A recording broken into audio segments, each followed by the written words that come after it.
Welcome to bird media. నేను వైష్ణవి. ప్రస్తుత రాజకీయాలు సిద్ధాంతాల కంటే అవసరాల చుట్టూ తిరుగుతున్నాయన్న వ్యాఖ్యలు తరచుగా వినిపిస్తున్నాయి. పరిస్థితులకు అనుగుణంగా నాయకులు నిర్ణయాలు తీసుకోవాల్సిన కాలం ఇది. మరి అలాంటి మార్పుల మధ్య వంగవీటి రాధాకృష్ణ రాజకీయ ప్రయాణం కొనసాగుతోంది. అయితే ఆయన ఇప్పటి నుంచే కాదు, ప్రత్యేక పరిస్థితుల్లోనే ఆయన తెలుగుదేశం పార్టీలో చేరారు.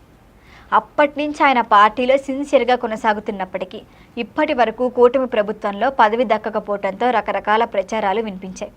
వంగవీటి కుటుంబం చుట్టూ ఉన్న చారిత్రక రాజకీయ సున్నితత్వం కారణంగా చంద్రబాబు నాయుడు జాగ్రత్త వైఖరి అవలంబించారనే అభిప్రాయం కూడా ఉంది రాజకీయ వర్గాల్లో.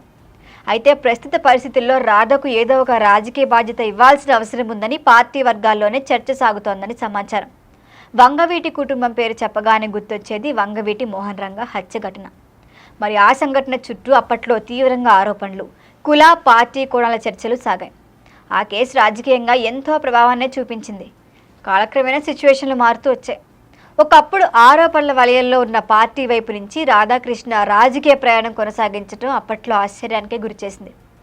అదే సమయంలో రంగా హత్య ఆరోపణలు ఎదుర్కొన్న దేవినేని ఫ్యామిలీ ప్రస్తుతం వైసీపీ పార్టీలో కొనసాగుతున్న పరిస్థితి కూడా రాజకీయ మార్పును చూపిస్తోంది. మరి రాధాకృష్ణ రాజకీయ ప్రస్థానం కూడా ఒడిదుడుకులతో నిండిందే. రంగా హత్య సమయంలో చిన్న వయసులో ఉన్న ఆయన తర్వాత రాజకీయాల్లోకి ఎంట్రీ ఇచ్చారు. 2003లో వైఎస్ రాజశేఖర్ రెడ్డి పాదయాత్ర సమయంలో కాంగ్రెస్ పార్టీలో చేరారు ఆయన. విజయవాడ సెంట్రల్ నుంచి పోటీ చేసే అవకాశాన్ని కూడా పొందారు. ఆ ఎన్నికల్లో విజయం సాధించి చిన్న వయసులోనే అసెంబ్లీకి వెళ్లారు ఆయన. ఇంకా తర్వాత కాలంలో తీసుకున్న కొన్ని రాజకీయ నిర్ణయాలు ఆయనకు ప్రతికూలంగా మారాయి. ప్రజారాజ్యం, ఆపై వైఎస్ కాంగ్రెస్ పార్టీలో కొనసాగి చివరకు టీడీపీలోనే స్థిరపడ్డారు ఆయన. 2009-2014 ఎన్నికల్లో పోటీ చేసి పరాజయం పాలయ్యారు. ఇక 2019-24 ఎన్నికల్లో పోటీ చేసే ఛాన్స్ రాలా. అయినప్పటికీ పార్టీ కష్టకాలంలో ప్రచారం చేస్తూ కేడర్తో అనుసంధానం చేస్తూ కొనసాగుతూ వచ్చారు. అయితే ఈ నేపథ్యంలో ఆయనకు రాజకీయ పునరావకాశం ఇవ్వాలని పార్టీ అధినేతతో పాటు నారా లోకేష్ కూడా సానుకూలంగా ఉన్నారనే ప్రచారం జరుగుతోంది.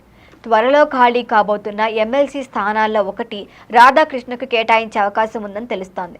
అంతేకాకుండా మంత్రివర్గ విస్తరణలో చోటు కల్పించే ఆలోచన కూడా చేస్తున్నారట. అయితే దీనిపై అధికారిక ప్రకటన కూడా వెలువడాల్సి ఉంది.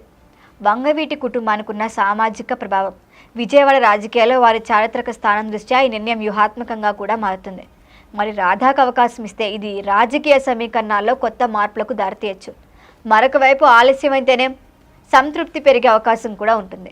మొత్తంగా చూస్తే వంగవీటి రాధాకృష్ణ భవిష్యత్తు నిర్ణయం రాష్ట్ర రాజకీయాల్లో ఆసక్తికర మలుపుకు దారితీసే అవకాశం ఉంది. చూడాలని ఏ పోస్ట్ ఇస్తారు. దీనిపైన మరిన్ని అప్డేట్ల కోసం చూస్తూనే ఉండండి బర్డ్ మీడియా.